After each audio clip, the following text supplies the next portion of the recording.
नमस्कार। आज हम एक बहुत ही दिलचस्प विषय पर बात कर रहे हैं। ओशो की किताब अपनी शर्तों पर जीकर, सच्ची बगावत का रहस्य। हाँ। हमारे पास एक ऑडियो स्क्रिप्ट है जो इस किताब के अहम विचारों को सामने रखती है। हुँ, और देखिए, यहाँ हमारा मकसद सिर्फ बगावत शब्द का विश्लेषण करना नहीं है, हुँ, बल्कि उस सच्ची बगावत को महसूस करना है जिसकी ओशो बात करते हैं। हुँ, मतलब वो बगावत जो बाहरी दुनिया से लड़ने के बारे में नहीं है, हुँ, बल्कि अपने अंदर अपनी सच्चाई के साथ जीने के बारे में हुँ, है। हुँ, ओशो का एक मशहूर कोट है, लोग केवल एक ही तरह खुश हो सकते हैं जब वो खुद के सच्चे हों, हुँ। तब खुशियों की झरनियां बहने लगती हैं।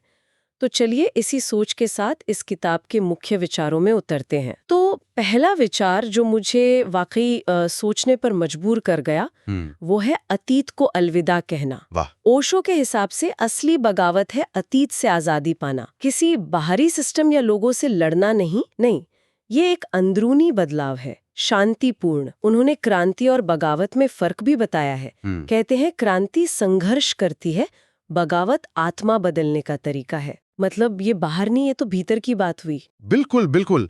और इसका जो गहरा मतलब है ना, वो ये है कि हम कितने ज़्यादा अपनी पुरानी कहानियों में, अपने दुखों में या शायद पुरानी गलतियों में अटके रहते हैं। ओशो का कहना है कि उन्हें पकड़कर मत बैठो, स्वीकार करो, उनसे सीखो और फिर वर्तमान पर ध्यान दो।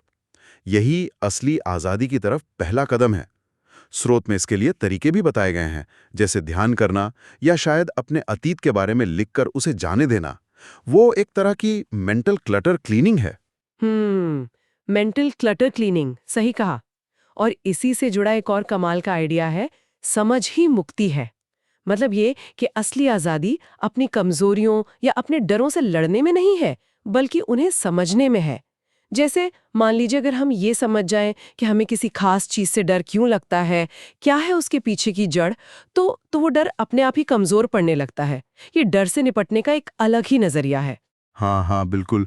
ये असल में आत्म जागरूकता, जिसे हम सेल्फ अवेयरनेस कहते हैं, उस पर बहुत जोर देता है। जब हम अपने डर को, अपनी इच्छाओं को या जो समाज का दबाव होता है उसको बिना जज किए सिर्फ देखना और समझना शुरू करते हैं, तो उनकी पकड़ ढीली पड़ जाती है। स्रोत में इसके लिए कुछ अभ्यास भी सुझाए गए हैं, जैसे अपने डरों को लिखना या जो नेगेटिव विचार हैं उन्हें लिखकर फिर जाने देना, या फिर एक संकल्प लेना, जैसे मैं यह कर सकता हूं क्योंकि मैं इसे समझता हूं। ये दिखाता है कि समझ से ताकत आती है। अच्छा, फिर ओशो कहते हैं कि हम सब में जन्मजात साहस होता है।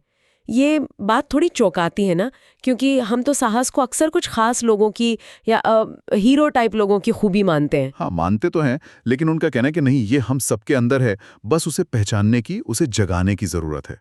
और कैसे जगाना है? चल कर राह बनाकर। रास्ता बना-बनाया मिलता नहीं है, वो तो चलने से बनता है।